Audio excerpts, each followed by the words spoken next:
Ravi de vous retrouver sur les antennes des médias leaders Tru TV et Watt FM. Vous le savez, nous sommes en direct et en simultané. Merci à vous qui prenez rendez-vous avec l'actualité tous les jours du lundi au vendredi justement sur ces médias leaders-là. 5e et dernière convocation de la semaine du tribunal de l'actualité. Une occasion en tout cas pour visiter et critiquer, en tout cas donner un regard critique sur l'actualité d'ici et d'ailleurs. Une émission qui est également accessible sur Facebook et sur YouTube. Je suis Adam Scalet Ouedraogo, président de ce tribunal. Mesdames, messieurs, bonjour. Bonjour, messieurs les juges. Bernard Bourma, Geoffroy Vaha, bienvenue. Bonjour, président Ouedraogo. Bonjour, juge Vaha. Bonjour, madame, messieurs. Bonjour, juge Bourma. Bonjour, président. Bonjour, auditeurs et téléspectateurs. Vous le savez déjà, les journées de prière, d'adoration et d'intercession pour le retour de la paix au Burkina Faso se tiennent du 15 au 17 avril 2022 sur toute l'étendue du territoire national. Une initiative voulue par le chef de l'État et portée par le ministère en charge des affaires religieuses et coutumières. Le bien fondé et les enjeux de cette démarche sera au cœur de la présente convocation. Et à la barre ce matin, nous avons le ministre en charge des affaires religieuses et coutumières, Isiaka Souema. Bonjour et bienvenue à la barre. Oui, bonjour messieurs les membres du tribunal. Alors avec vous, nous allons parler des questions d'intérêt majeur en lien avec votre ministère. Mais avant, nous allons ouvrir la première fenêtre de cette émission, les avant-propos.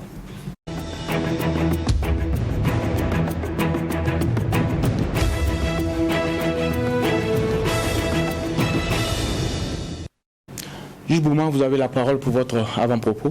Merci. Mon avant-propos, ça va être du sport ce matin. C'est 3 informations que nous avons piquées sur la page de Moussavou Bila officiel.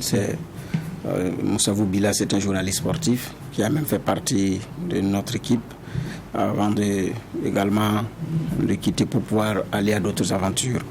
Donc il dit FBF, 3 faits bizarres en une journée. Donc le premier fait bizarre, c'est l'hebdomadaire, c'est un résumé qu'il a fait, c'est l'hebdomadaire Citoyen Sport qui annonce que la CAF refuserait de verser l'argent de la 4e place à la Fédération burkinabé de football car la FBF aurait changé au dernier moment de numéro de compte bancaire de l'institution. Et donc, la deuxième information qui dit le président Lazare Bansé convoque une assemblée générale à Koudougou le 21 mai prochain pour l'élection du nouveau comité exécutif d'union et d'une commission de relecture des textes. Et cette information qui a été donnée par un communiqué signé par le secrétaire général de la FBF a en même temps été annulée. Et donc ça n'a pas fait 1 heure après l'annonce, mais même pas 1 heure après l'annonce de l'AG, le président Lazare Bansé annule la dite assemblée générale avec pour raison avancée problème de calendrier. Donc ce deuxième communiqué est signé par le président Lazare Bansé lui-même. Et il dit que jusqu'à ce qu'il écrivait, la fédération n'avait pas réagi officiellement par rapport à ce qui est en train de se passer. Donc il dit 3 faits bizarres effectivement en une journée. J'avais dit ici que notre fédération a trouvé un nouveau boulot. Le nouveau boulot, c'est comment se maintenir. Le nouveau boulot, c'est comment faire en sorte que certains soient écartés. Chacun joue à ce jeu. Et maintenant, on n'a plus le temps pour s'occuper de notre football, alors qu'il y a des dossiers pour sélectionner un nouveau sélectionneur sur les 64 qui ont été retenus, nous attendons. En même temps, il y a une CAN également qui avance à grands pas que nous devons préparer dans la sérénité et dans un esprit de cohésion. Malheureusement, les intérêts égoïstes, les querelles de leadership sont en train de prendre le pas sur notre football. C'est une association. Donc la fédération, étant donné que c'est une association qui fonctionne avec des textes, en temps normal, ça devrait pouvoir aller. Mais pourquoi ça ne marche pas? Donc je pense que à l'allure où vont c'est vrai que c'est très délicat. Délicat parce que le politique ne s'interfère pas. Le politique ne s'interfère pas, sinon la CAF vous sanctionne, la FIFA vous sanctionne, vous pouvez suspendre des compétitions internationales. Mais en même temps, il y a un problème qu'il faut régler. Alors, qui doit régler ce problème? Puisque politiquement, si aujourd'hui le ministère des Sports hasarde à s'y interférer, nous serons sanctionnés. Comment on fait? Mais il faut régler ce problème.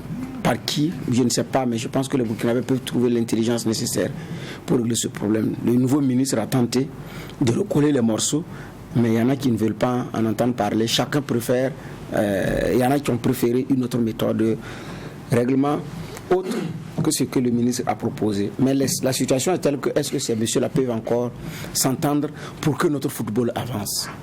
That is the question. Merci, juge Bourma. Juge, vous avez la parole pour votre avant-propos. Oui, j'ai un avant-propos qui concerne le Premier ministre, mais sur l'information aussi donnée sur le site de Bila, il faut dire que nous avons eu des informations nouvelles, et si vous allez d'ailleurs sur la page Facebook True TV, l'information a été donnée depuis en gros 11 heures. C'est la Fédération burkinabé de football qui nous avait partagé l'information. En tout cas, on a su que la Confédération africaine de football aurait vraiment reçu les recettes destinées à cette fédération-là par la CAF, et je pense que c'était depuis mardi dernier. Donc les 1,2 milliard francs CFA de la part de la CAF ont bien été reversés. Donc il n'y a pas vraiment le blocage dont on parle aujourd'hui. Donc allons chercher encore l'info. Ceci dit, moi j'ai dit que j'avais un autre avant-propos. Et mon avant-propos, c'est le Premier ministre qui était à Dori et qui est allé rencontrer les FDS. On l'avait vu en tenue militaire. Je dis c'est très intéressant parce que les troupes ont besoin de cela. On dit qu'il était porteur d'un message du président d'Amiba à leur endroit. On sait que le Premier ministre, il n'y a pas longtemps, est passé devant la représentation nationale pour dérouler ce qu'il a comme vision, et évidemment la grosse partie c'est la sécurité. Ça allait être donc forcément intéressant qu'il aille rencontrer ceux qui vont exécuter sur le théâtre des opérations tous les bons choix qui seront faits pour que la restauration voulue soit ce qui advienne. Donc c'est un déplacement qui pour moi n'est pas de trop et qui demeure toujours intéressant parce que quoi qu'on dise, ces FDS ont besoin de ce soutien-là, et il y a les VDP aussi qui étaient là, qui en ont besoin. Donc c'est s'enquérir aussi de la réalité de la collaboration entre les FDS, les VDP et aussi les populations, parce que c'est dans cette bonne intelligence-là seulement qu'on peut inverser les tendances. Et pour terminer, il y a aussi la réalité que l'on connaît de Dori, et ça c'était aussi intéressant de s'enquérir aussi de la situation dans laquelle évidemment ces populations-là se trouvent. Je trouve que c'est un bon point, c'est intéressant, il fallait juste le sortir. C'était hier jeudi. Alors, merci monsieur. C'est juste une précision. La précision, notre sélectionneur, c'est interne. La question de l'âge, c'est interne. Pour les questions d'argent, c'est vrai que je ne suis pas revenu dans ce détail-là, mais ce qui m'intéresse, c'est beaucoup plus la gestion de la crise liée à l'AG, mais aussi, peut-être que c'est aussi lié au sélectionneur. Donc c'est cette précision-là que je n'avais pas donnée. Sinon, la question d'argent, effectivement, ça c'est réglé. Mais les deux autres aspects sont très importants pour notre football. C'est surtout ça qui m'intéresse en fait. Merci Juge Bouma pour ces précisions-là. Merci pour ces avant-propos. Nous allons également dire merci à l'équipe de réalisation de cette émission, le Tribunal de l'actualité, qui nous permet d'être ensemble en direct et en simultané sur les antennes des médias leaders True TV et Watt FM. Isaka Surwema, ministre en charge des affaires religieuses et coutumières, est notre convoqué du jour. Une fois de plus, bonjour et bienvenue. Oui, bonjour Monsieur le Président. Alors, dans les coulisses, quand on montait pour cette émission, le doyen des juges nous le rappelait, vous êtes le premier ministre du nouveau gouvernement à être, en tout cas, à la barre, et vous êtes également le premier ministre à la tête de ce département ministériel, un département dédié exclusivement au culte. C'est une première au Burkina Faso. Parlez-nous de votre feuille de route. Avant d'en venir exactement à la feuille de route, il faut souligner que ce ministère a été créé, il devait être créé depuis bien longtemps, parce qu'en 2012, il y a eu le Forum national sur la laïcité. Et il y avait, à mon sens, 3 principales conclusions que l'on pouvait en réalité retenir. Alors, une recommandation consistait à appeler le gouvernement à mettre sur pied, à créer effectivement un ministère chargé des questions religieuses et coutumières. La deuxième recommandation, c'était d'organiser le Forum national sur la laïcité, mais de manière annuelle, institutionnaliser donc le forum. Et enfin, il s'agissait de créer l'ONAFAR, donc l'Observatoire national des faits religieux. Alors, il faut dire que l'ONAFAR a été créé sous la transition de 2014-2015, mais ça n'a pas été le cas ni pour la création du ministère en question, ni pour l'institutionnalisation du Forum national sur la laïcité. Ça veut dire qu'en réalité, la transition aujourd'hui a pris simplement en compte des préoccupations qui ont été donc soulevées, qui ont été exprimées par les organisations fêtières religieuses, notamment la FAIB, la Fédération donc des associations islamiques du Burkina, la FEME, donc la Fédération des églises et missions évangéliques, et puis la CEBN, la conférence épiscopale Burkina-Niger. Alors donc, en créant justement ce ministère, il s'agit de mettre en œuvre de la façon la plus méthodique qui soit et de la façon la plus rigoureuse qui soit la politique du gouvernement en matière, par exemple, de questions religieuses, en matière de coutumes, en matière de laïcité. Alors, et également, réguler, travailler à ce que nous trouvions des mécanismes et des procédures pour réguler les relations qui existent entre l'État et les organisations religieuses, d'une part, et entre l'État et la chefferie traditionnelle et coutumière, en fait, de l'autre. Alors, pour être concret sur le sujet, si vous prenez le cas des organisations religieuses, alors vous verrez bien que, en réalité, il n'y a pas, en fait, une loi en tant que telle qui régit le fonctionnement, par exemple, de ces organisations-là.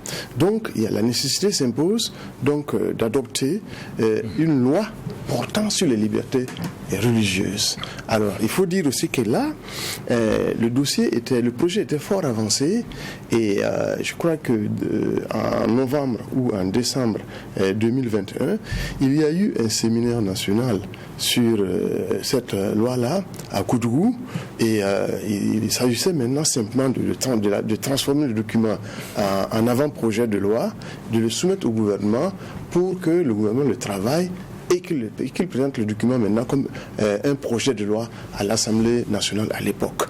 Donc ça, c'est déjà quelque chose qu'on a sur la table. Il y a aussi que au niveau du statut donc de la chefferie traditionnelle et coutumière, il y a eu des travaux qui ont été faits à ce sujet. Je voudrais justement rappeler au tribunal que lors du CCRP, le Conseil consultatif pour les réformes politiques, le débat s'est posé, je crois que c'était en 2014, et la chefferie traditionnelle et coutumière avait dit, bon, l'État est sur plusieurs fronts, alors, et qu'elle demandait la possibilité de proposer en fait un texte à l'État. Ce texte aussi, il est presque prêt. Donc, c'est juste des retouches pour adapter tous ces documents-là à l'ère du temps, pour qu'ils soient conformes à l'ère du temps, en relation avec la charte de la transition, en relation avec la charte des valeurs de la transition, et également en relation avec l'agenda de la transition. Donc, ça veut dire qu'on ne vient pas en réalité sur un terrain où il n'y a absolument rien. Et il faut donc rendre grâce à tous ceux qui nous ont précédés. Alors, que ce soit en 2012, que ce soit en 2014 ou en 2015, chacun a apporté sa contribution et dans ce pays, il faut éviter le stop and go. Il faut améliorer la roue. Bon, je pense qu'il n'importe pas de chercher à la réinventer. D'accord. Alors, monsieur le ministre, il y a aussi le contexte de création de ce ministère. Vous l'avez dit que la création était dans les tuyaux depuis 2012. Pourquoi maintenant? Beaucoup estiment que c'est un aveu que la question du terrorisme est éminemment religieux. Est-ce que c'est votre avis aussi là-dessus? Oui, en réalité, il faut dire que le temps de la nation, le temps politique, c'est pas le temps de chacun d'entre nous. Et vous savez que les questions politiques peuvent pas être traitées. C'est pas à travers une baguette magique, c'est assez difficile. Je ne dis pas ça pour le justifier, je dis pour expliquer, parce qu'on aurait dû le faire depuis longtemps. Ça au moins, ça ne souffre pas de débat. Maintenant, quand vous voulez juger, pendant qu'on y est, quand vous voulez juger quelqu'un ou porter une appréciation sur quelqu'un, il faut d'abord essayer de vous mettre à la place de cet individu, de faire preuve d'empathie et essayer de comprendre ce qui fait que ça traînait. Alors, et si vous regardez, vous voyez bien qu'il y a eu beaucoup de tribulations au plan politique et donc ça peut expliquer. Alors, cela étant, qu'il a été créé aujourd'hui, le ministère est créé. Bon, il faut dire simplement que, en effet, on ne peut pas nier le fait qu'il y a quelque part une relation de cause à effet entre ce que nous voyons sur le plan religieux et la création de ce ministère. Mais il faut d'abord dire qu'on répond à une demande qui a été effectué il y a environ 10 ans, qui a été exprimé par les intéressés il y a 10 ans. Et aujourd'hui, en effet, en plus de cette demande, il y a des faits. Le fait religieux aujourd'hui pose effectivement problème. Alors vous voyez qu'il y a une radicalisation tendancielle, donc depuis quelque temps, il y a l'extrémisme violent, la radicalisation signifiant en gros qu'on a des positions et on se met plus ou moins en retrait de la société, on se réfère purement et simplement aux valeurs de son groupe ou de son endogroupe, c'est-à-dire c'est à l'intérieur de son groupe.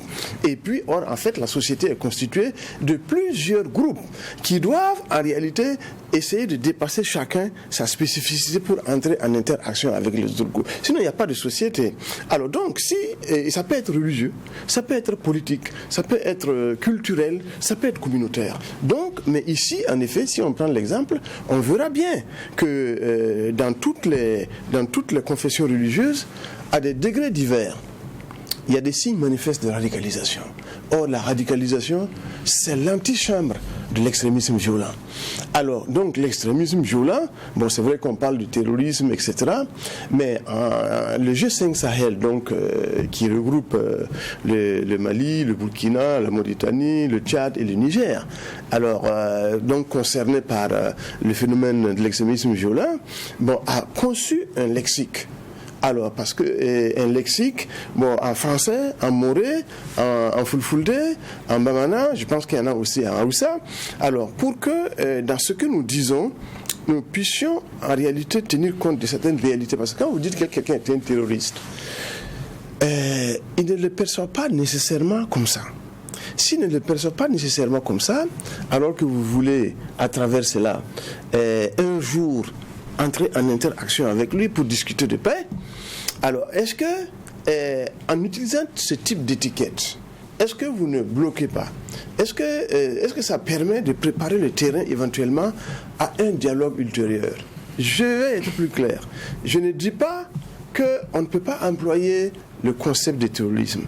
Mais si on prend le cadre de mon ministère, il vaut mieux s'adosser au lexique du G5 Sahel, qui dit que c'est de l'extrémisme violent. L'extrémisme violent étant que, après s'être radicalisé, on se dit maintenant, pour que mes opinions passent, il faut que je quitte le fait de me recroqueviller sur moi-même, bon, pour utiliser les armes, que ce soit des armes à feu, des armes blanches, etc., pour imposer mes points de vue. Là, l'extrémisme n'est plus simplement du point de vue discursif, du point de vue verbal, il devient en réalité maintenant armé. Donc, quitte, n'est-ce pas, à supprimer des gens, à tuer des gens, voilà, pour s'imposer. Alors, donc, si on prend ce cas, il y a plusieurs types de traitements. Vous pouvez, par exemple, dans ce cadre-là, utiliser les armes. Ce qui est tout à fait normal, parce que pour autant que ça dépend de nous-mêmes, c'est pas bon d'utiliser les armes. Mais si vous avez le dos au mur, eh bien, vous êtes bien obligé de vous défendre. Ça, c'est un fait. Il faut également songer au fait que on peut, à travers peut-être certaines interfaces, à travers certains leviers, alors dialoguer ou entrer en interaction avec les extrémistes violents. Parce que parmi eux, il y a des gens qui sont pauvres, qui sont allés pour résoudre des questions existentielles. Il y en a qui sont, parce qu'on a tué certains de leurs, ils se disent, bon, tant qu'à faire, si on a tué, peut-être que mon tour viendra, mais moi aussi je vais tuer. Il y a des bandits de grand chemin. Hein? Alors, mais là également, il faut tenir compte de ces paramètres. Et enfin, il y a les extrémistes violents. Il y a des gens, c'est leur idéologie, donc l'idéologie salafiste.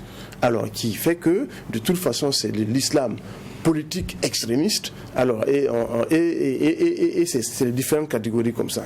Donc, si ce sont les différentes catégories, il faut essayer d'appliquer à ces catégories-là des thérapies adaptées. D'accord, on reviendra aux thérapies, aux stratégies que vous avez au niveau du ministère, mais on va permettre déjà au juge de réagir sur ce qui a été donné comme propos introductif. Juge, voilà.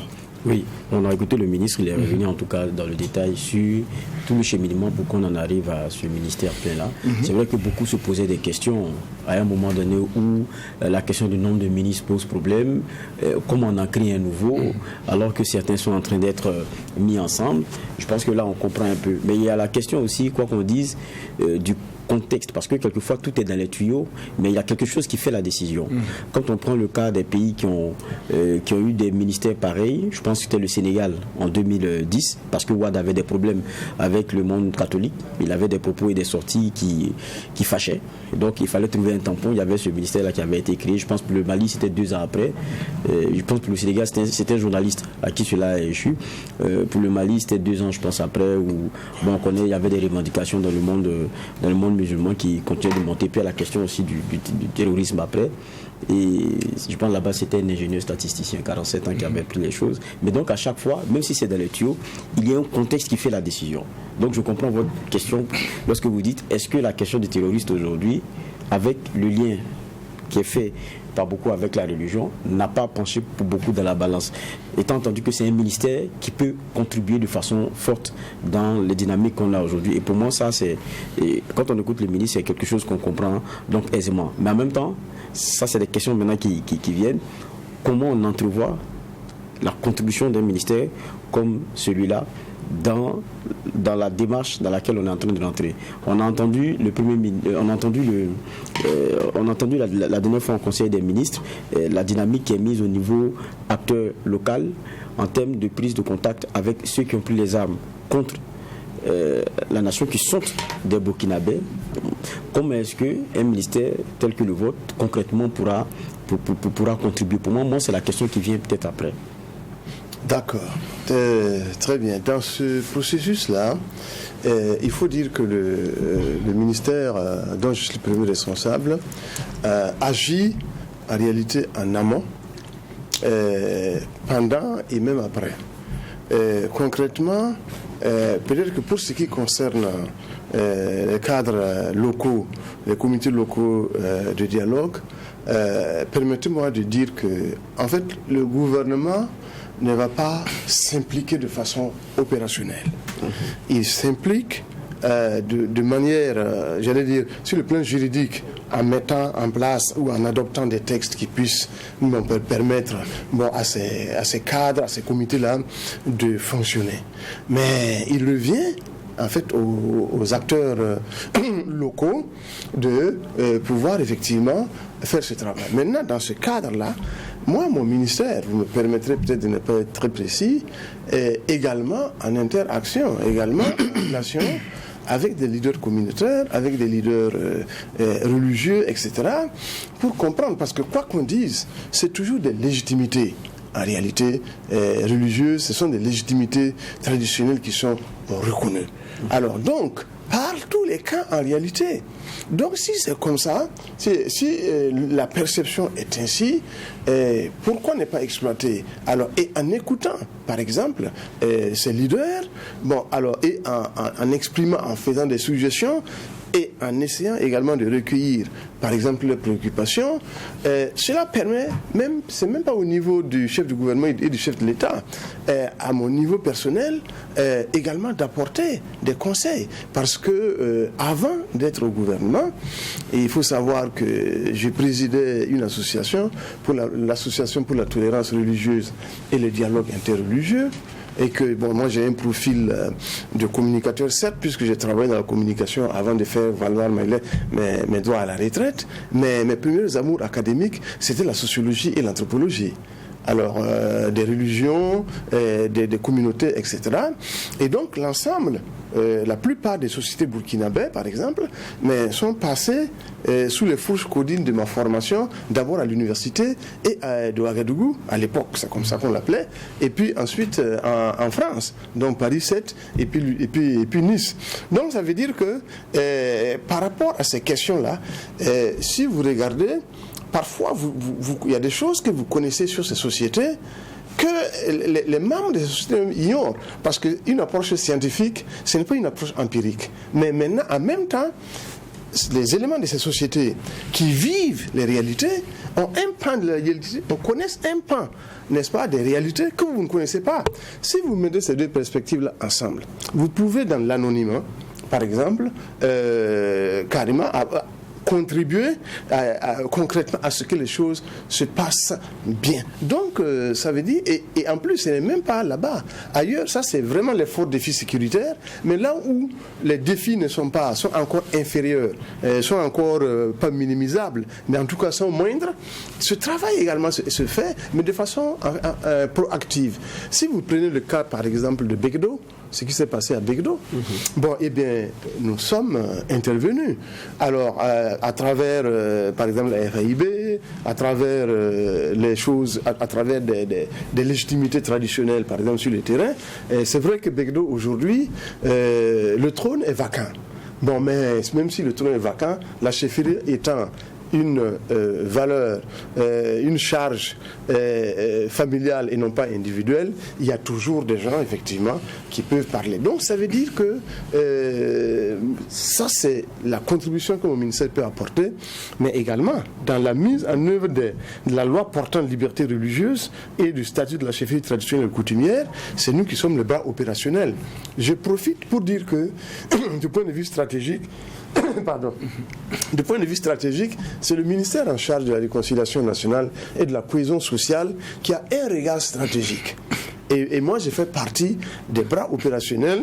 Alors, le MATDS aussi, c'est-à-dire le ministère de l'administration territoriale, de la décentralisation et de la sécurité, et le ministère de la Défense, naturellement, et bien d'autres ministères. Si vous prenez l'action humanitaire, on ne peut pas faire justement ce travail-là sans impliquer le ministère en charge de l'action humanitaire et de la solidarité nationale, parce que si les gens n'ont pas à manger, eh bien voilà, c'est des besoins biologiques primaires qu'il faut satisfaire et qui sont le fait de manger, le fait de boire, le fait de s'abriter, et sans cela, mais aucun discours ne peut être compris, ne peut être accepté. D'accord. Jules Bougma. Alors, la dernière fois, vous étiez à une rencontre avec les chefs coutumiers ou traditionnels. Il y a une différence entre les deux appellations.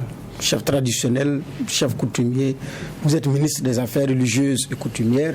La différence entre la chefferie traditionnelle et la chefferie coutumière. Parce que souvent, il y a cet amalgame-là que beaucoup de Burkinabés font. Alors, à ce niveau, vous avez parfaitement raison de poser la question. Il y a une différence entre la chefferie traditionnelle et la chefferie coutumière. Bon, mais dans le langage courant, on peut dire les chefs coutumiers, les chefs traditionnels.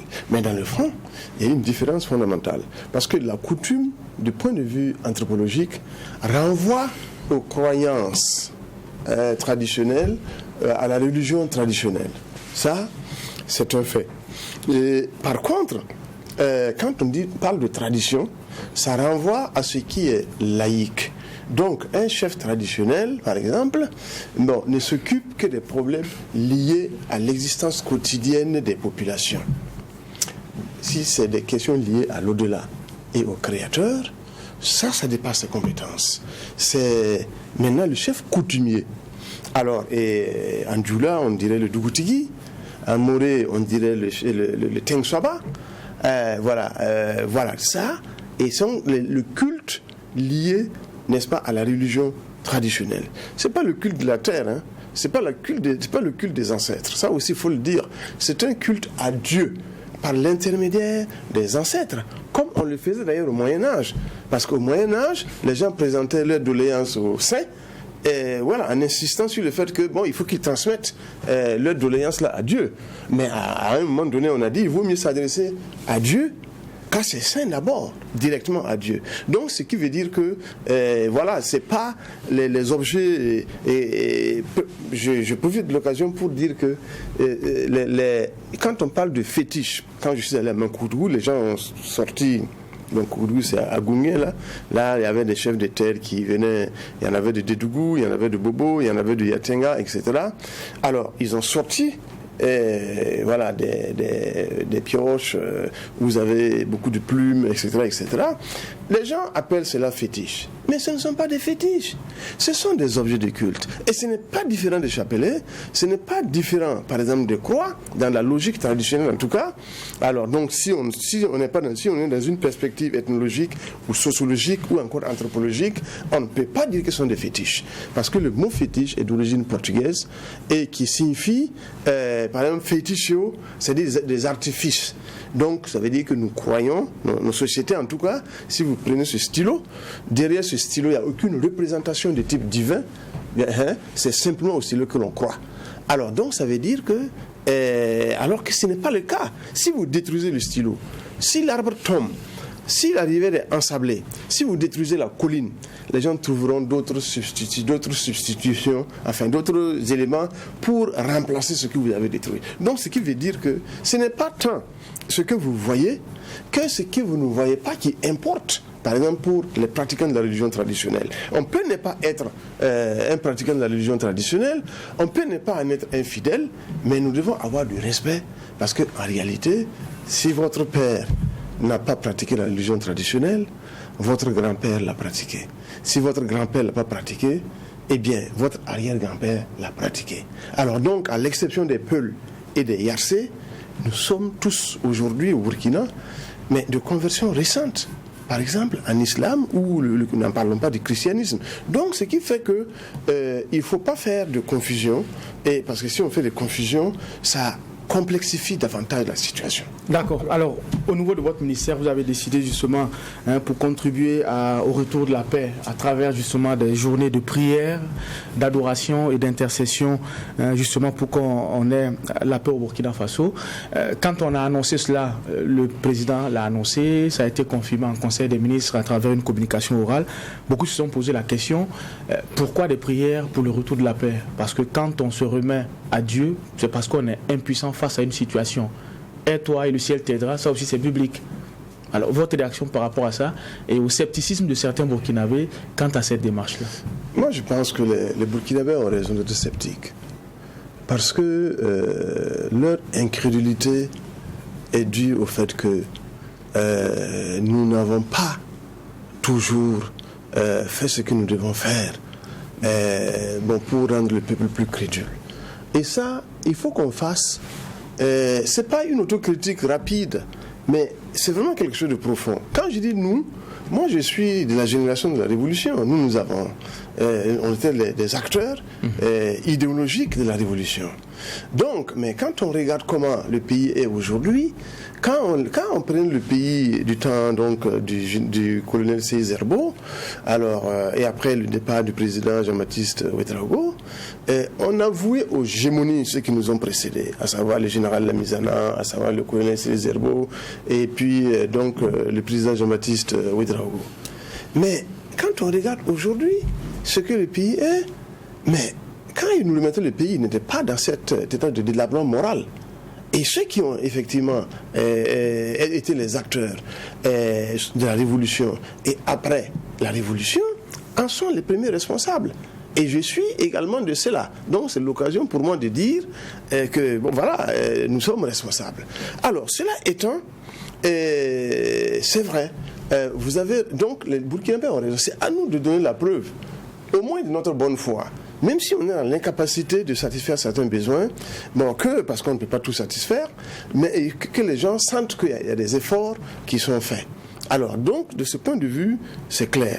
Maintenant, si on en vient au fait qu'on a les journées de prière, il faut d'abord rappeler que ce n'est pas le président du Faso qui a décidé. Il n'a fait que procéder à une écoute active des sollicitations qui ont été exprimées par des responsables religieux. Mais en tout cas, c'est lui qui l'a annoncé dans son discours du 1er avril. Oui, mais bien entendu, mais je restitue les choses dans leur contexte. D'accord. Alors, et même si les gens n'avaient pas, et même si, à supposer que les fêtières n'aient pas demandé, même dans cette perspective. Je ne dis pas ça pour que... Ce n'est pas une espèce d'échappatoire que je cherche. Mais même si les fêtières ne l'avaient pas demandé, même si les organisations associatives ne l'avaient pas demandé, même si la chefferie traditionnelle et coutumière ne l'avait pas demandé, mais il est de son droit de demander que effectivement les gens prient. Parce que vous savez très bien que si on veut aller en guerre, même dans le cadre de la société traditionnelle, mais on va invoquer Dieu à travers les ancêtres. Alors, donc, pour que, effectivement, notre chemin et que ce que nous allons faire soit couronné de succès. Donc, ce n'est pas que c'est un désespoir de cause que l'on prie. Alors, ça, c'est le premier élément. Deuxième élément, il faut se dire que même s'il n'y avait pas eu cette demande, c'est bon de le faire. Parce que vous ne savez pas, on ne sait pas très bien sur le terrain, quand les gens pensent que nous sommes des incrédules, que nous sommes des infidèles, c'est pas ça forcément qui va les convaincre. Mais il y a des gens dedans que ça peut convaincre. Et là, on a des éléments pour apprécier. Maintenant, vous me permettrez de ne pas dire ça ici. Alors, voilà, vous me permettez de ne pas dire ça ici. Donc, de ce point de vue-là, nous devons en fait en être fondamentalement conscients. Et comme les gens ont demandé, il a écouté, mais c'était d'abord une écoute passive. Mais quand il a passé à l'action, c'était une écoute active. Alors, et quand vous faites quand vous regardez, vous apercevrez, les gens sont contre, il y en a qui sont contre, qui ont développé. Nous sommes dans un état de droit, c'est la liberté donnée aux gens de s'exprimer. Ce n'est pas la pensée unique. Et si ce n'est pas la pensée unique, ça peut chatouiller notre ego. Mais laissons parler notre raison et reconnaître que les gens ont droit de dire ce qu'ils disent. C'est à nous d'apporter la preuve que, après avoir prié, simplement, alors, et après avoir pris toutes ces précautions-là, le résultat-là, il faut qu'il y ait le résultat. Et le président a donné 5 mois. Voilà. Ok. Juge va. Donc, comme on y est, concrètement, les 3 jours, c'est 3 jours, non? 3 jours, oui. Comment est-ce que... Du 15 au 17. Comment ça va se passer? Alors, c'est pas une camisole de force. Alors, conçue par un styliste, pour faire porter ça aux Burkinabés et aux fêtières religieuses. La liberté est laissée aux gens, n'est-ce pas, d'accomplir les rites selon leur doctrine ou selon leur obédience confessionnelle. Ça, c'est le premier élément. Le deuxième élément, le gouvernement va justement faire le tour. Aujourd'hui, c'est un jour important, le jour le plus important de la semaine pour les musulmans. Bon, eh bien, nous allons aller dans une mosquée, alors que la FAIB nous aura recommandé, c'est déjà fait d'ailleurs, nous a recommandé, alors pour participer au culte au nom du gouvernement. Alors, demain, c'est samedi, alors les catholiques, par exemple, le soir, célèbrent la messe. Et vous savez très bien que c'est le Triduum pascal. C'est particulièrement important. Voilà, donc pour les catholiques, nous irons là-bas. Et puis il ne faut pas oublier aussi que c'est le mois du jeûne musulman. Alors, donc c'est le mois du jeûne musulman, ce qui veut dire que ça également c'est important. Et cette coïncidence, si au niveau de nous autres humains, bon, ça a une coïncidence, c'est le hasard, etc. Bon, peut-être que derrière cela, il y a des connexions, il y a des phénomènes dont nous ne maîtrisons pas nécessairement le mécanisme de fonctionnement. Donc, si on fait ça demain samedi, dimanche, on va aller chez les évangéliques. Là également, il y a un temple qui nous a été proposé et c'est la FEME qui nous a recommandé cela. Alors donc, on va aller assister et sur toute l'étendue du territoire, bon, les gens vont le faire. Maintenant, pour ce qui concerne la chefferie traditionnelle et coutumière, alors avec leur autorisation, parce que vous savez que, bon, quand même là-bas, c'est plus... la religion traditionnelle n'est pas vocation à faire des fidèles. Donc c'est dans le secret, un relatif secret. Donc ça veut dire que, bon là si nous sommes autorisés, voilà, nous irons, mais on attend effectivement qu'on nous dise quelque chose. D'accord. Alors est-ce qu'il y a un contenu, ça dit que oui, un contenu, un schéma de prière ou d'invocation. Maintenant, les formules peuvent différer en fonction de la religion. Oui, il y a un contenu, c'est-à-dire que c'est de prier davantage. Je dis davantage parce que les gens n'ont pas entendu que le gouvernement dise de prier pour la nation pour le faire. Les gens l'ont toujours fait, même avant le déclenchement de la crise sécuritaire, les gens le faisaient. Donc l'idée simplement, c'est que on le fasse peut-être davantage Alors, donc, maintenant, peut-être en introduction, ou après, et après, en développement, parce qu'il y a des confessions religieuses qui ont dit, bon, on va le faire aujourd'hui ou on va annoncer, parce que en fonction donc des réalités sur le terrain, si vous prenez le Triduum pascal, bon, on a Dieu, on a des cerveaux et on a d'oreilles que pour ces jours sacrés. Donc, si quelque chose peut-être doit venir interférer, c'est pas forcément heureux. Donc, il y a une formule qui sera trouvée. Bon, et voilà, mais on laisse simplement le soin aux organisations religieuses de trouver la formule.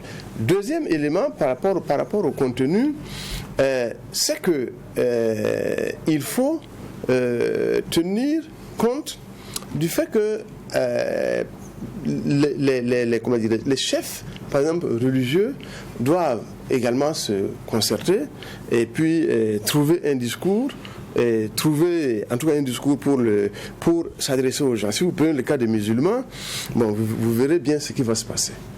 Alors que je pose la question parce que c'est le chef de l'État qui a annoncé, qui exhorte le Burkinabé à le faire. Donc je pose la question sur le contenu. Parce que certains pays, quand ils le font, c'est avec un contenu clair. Parfois, c'est dans un stade ou en tout cas un espace public.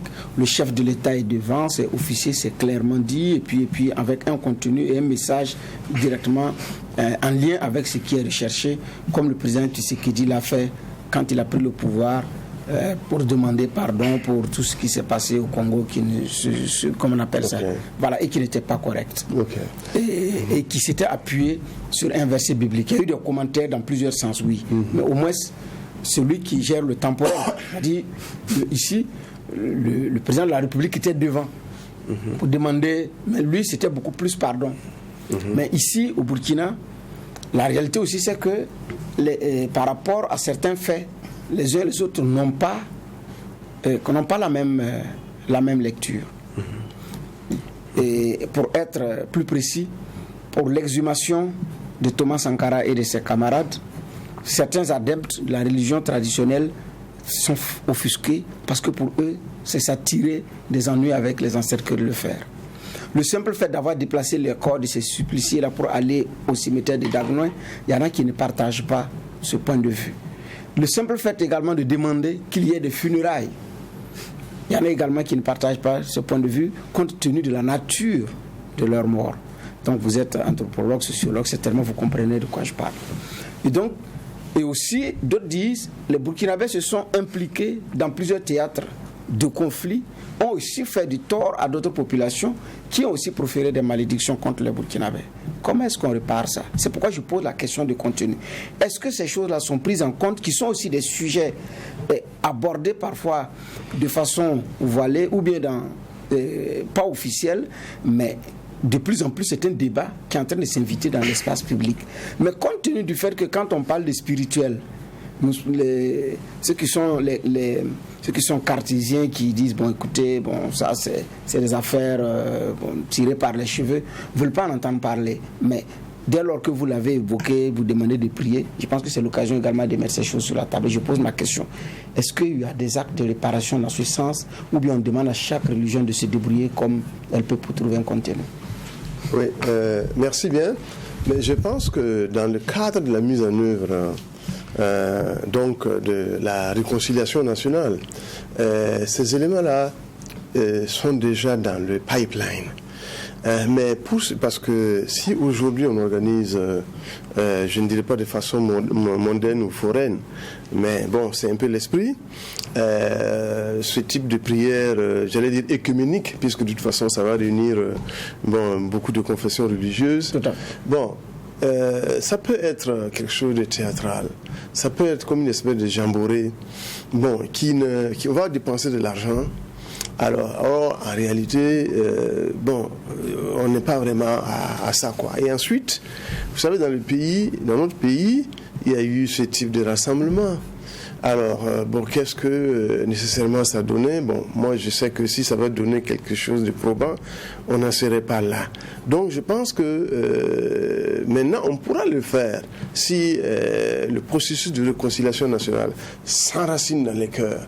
Et quand on va aller effectivement pour faire ça, ça va être le couronnement, n'est-ce pas, d'une communion d'esprit et de cœur et sincère. Donc, ça, c'est le premier élément.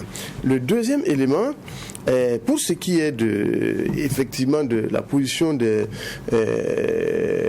chefs coutumiers, des partisans, des fidèles de la religion traditionnelle, c'est exact. Même quand on est allé à Mankoudgou, ils nous ont dit, cette affaire-là, nous, on va le faire. Mais en réalité, on aurait dû procéder autrement. Exactement ce que vous avez dit. Alors, donc ça, mais on a trouvé un angle d'attaque, on a trouvé une procédure en nous disant, de toute façon, si c'est ce que vous voulez effectivement faire, il n'y a pas de problème, vous pouvez le faire, maintenant, dans le sens que vous voulez, et puis on verra et on pourra revenir là-dessus, mais pour le principe, ça ne pose aucun problème.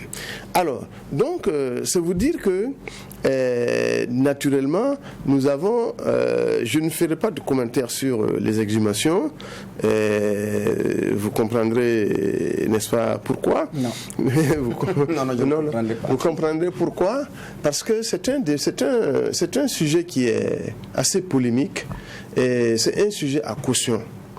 Alors, comme c'est sujet à caution du moins, comme c'est sujet à caution, il faut laisser le débat continuer. Et pour nous écairer davantage, pour que les gens puissent s'exprimer. Parce que vous savez très bien qu'en lien même avec le procès, par rapport au procès, et je vous l'ai dit, c'est vrai, le verdict a été prononcé, ça c'est le droit du tribunal, mais on peut se poser la question, est-ce que ce sont les seuls? Moi qui vous parle, est-ce que je n'ai pas une responsabilité dans cette affaire? Pour avoir été un acteur de la révolution. Vous n'en savez rien. Je peux vous dire, non, moi j'ai rien à voir. Mais les civils également. Et c'est pour ça que dans la réconciliation nationale, il faut qu'on en parle. Parce que si les gens se tirent dessus, il y a nous autres là qui sommes là pour justifier. Et un jour, il faudrait que les gens aient le courage, effectivement, d'en parler. D'accord. Alors, monsieur le ministre, on parle de 3 jours de prière, d'adoration, d'intercession pour le retour de la paix au Burkina Faso. Mais ceux qui sont dans l'autre camp, qui attaquent le Burkina, invoquent aussi le nom de Dieu pour justifier, je dirais, leur acte. Pour certains, au-delà de la prière, il faut déconstruire tout un discours. Est-ce que ce n'est pas à ce niveau que le travail doit être fait, en lien et en collaboration justement avec les responsables et les autorités religieuses? Oui, absolument. Je suis d'accord avec vous. Et en fait, ce travail se fait. Quand vous prenez la stratégie, par exemple, de cohésion sociale, la stratégie nationale de cohésion sociale, ces éléments sont dedans. Si vous prenez la stratégie nationale de prévention de la radicalisation et de lutte contre l'extrémisme violent, ça y est, en fait, dedans. Alors, et c'est pas dans les stratégies, ça se fait. C'est-à-dire que la stratégie m'est venue, j'allais dire, capitaliser sur le travail qui se fait déjà. Moi, je suis membre, peut-être que bientôt je vais quitter, de la cellule nationale de prévention de la radicalisation et de l'extrémisme violent. Voilà, donc c'est la CELRAD. C'est une cellule régionale qui regroupe les 5 pays que j'avais déjà cités. Et dans chaque pays, il y a une antenne. Alors, et dans l'antenne là, c'est par exemple le directeur général des libertés publiques et des affaires politiques qui est le chef d'antenne. Mais à part lui, le reste là, c'est des chercheurs, ce sont des organisations de la société civile, ce sont des organisations fêtières religieuses. Alors, c'est la chefferie coutumière et des traditionnels. Moi, j'étais là-bas à ce titre. Donc, ça veut dire que il y a des activités, par exemple, qui sont entreprises. Si vous prenez le LAFAR, même si on ne voit pas, même s'il ne communique pas, c'est-à-dire l'Observatoire national des faits religieux, en fait, ce travail, par exemple, se fait, mais en relation avec les responsables religieux dont le discours, par exemple, ils sont légitimes du point de vue religieux. Alors, ils sont également outillés du point de vue intellectuel en ce qui concerne la religion.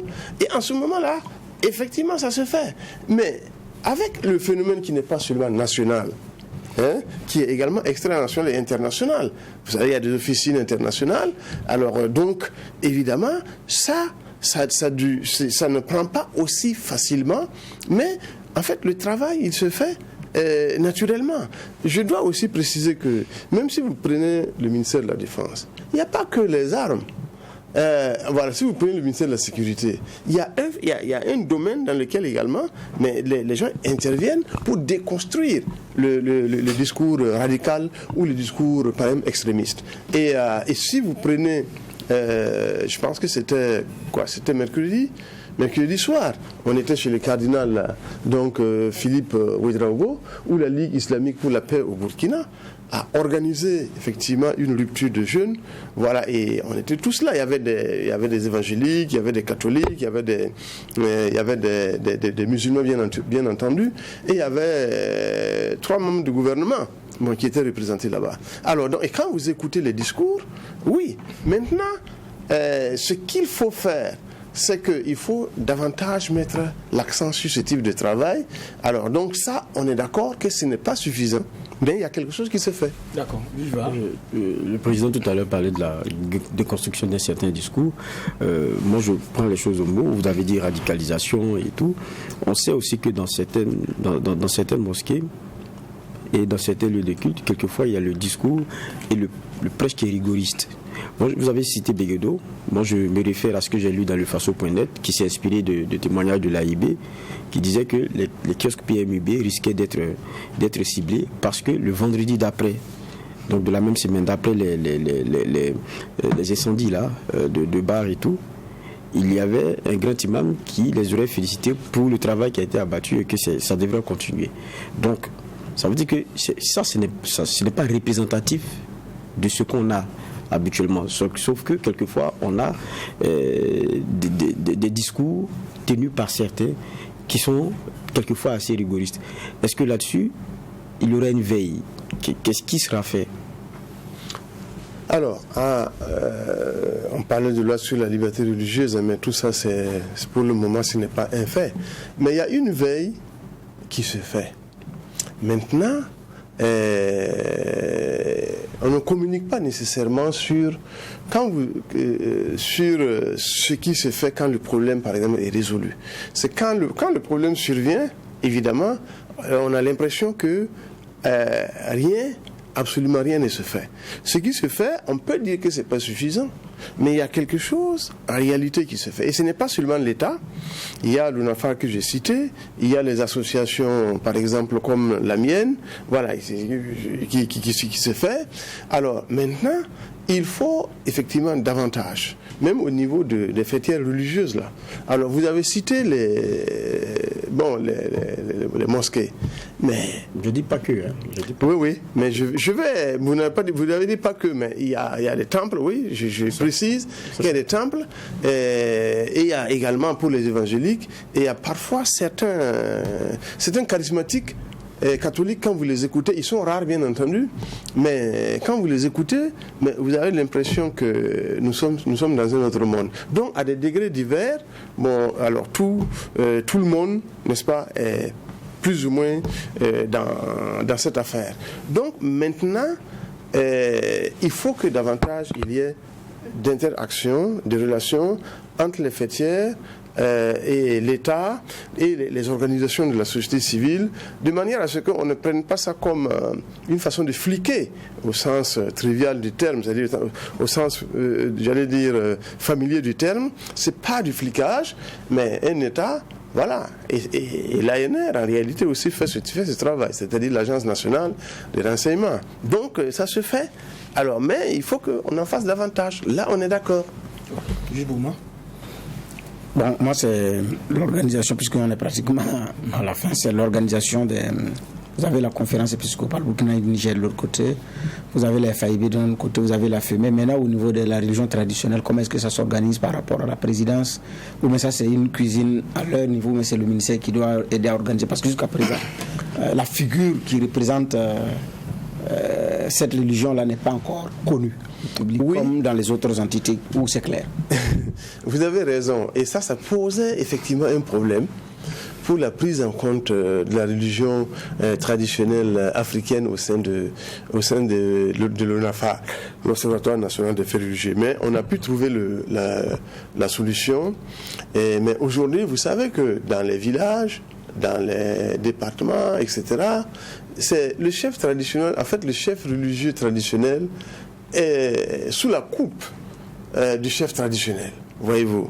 Alors, et par exemple, si vous voulez vous adresser au chef de Mankoukoudgou, le chef coutumier, alors un sous-quartier de Gounguin, vous verrez que c'est du Mogo Naba, Bango, voilà, qui le reçoit, ces instructions. Donc c'est pour ça qu'on a dit chefferie traditionnelle et coutumière. Alors donc, ça, et là, les différents hauts responsables religieux et traditionnels, par exemple, de par le territoire, depuis pratiquement le roi Gan, voilà, le royaume Gan là-bas, l'ancien royaume Gan, bon, alors jusqu'à confins de Fada, c'est des éléments qui sont en réalité pris en compte. Donc, et puis, donc un peu partout, le message est passé, les gens ont entendu, et donc les gens font leur travail, mais nous nous adressons au roi. Bon, quand je dis roi, c'est les hautes, parce que si on dit roi, ça veut dire royaume. Or, en réalité, s'il y a les royaumes, bon, je me demande où peut se trouver la République. Mais ce sont les hautes autorités, voilà, traditionnelles et coutumières. Là, je pense que ça, c'est la formule qu'il faut utiliser. Alors, par leur impact, grâce à eux, et puis les grands chefs dits de canton, parce qu'en fait, le canton n'existe plus, c'était un fait colonial. Donc, aujourd'hui, il n'y a plus de canton, mais comme on l'appelle, voilà, donc on est en contact avec eux pour que, également dans ce sens-là, le travail puisse être effectué en attendant qu'il y ait une fêtière de la religion traditionnelle. Voilà, mais c'est en réflexion. D'accord. Monsieur le ministre, merci d'être passé à la barre du tribunal de l'actualité. Je rappelle que le tribunal a reçu ce matin le ministre en charge des affaires religieuses et coutumières Issaka Sourouema. Avec lui, on a parlé des missions de son ministère et des actions entreprises justement pour le retour de la paix au Burkina Faso. Merci, monsieur le juge, pour les clés de lecture et les questions posées à l'invité. Alors, c'est ici qu'on va mettre un point final à la présente convocation et se donner rendez-vous lundi pour la même mission, poser un regard critique sur l'actualité manhattan. Restez fidèles au programme des médias leaders True TV et Watt FM.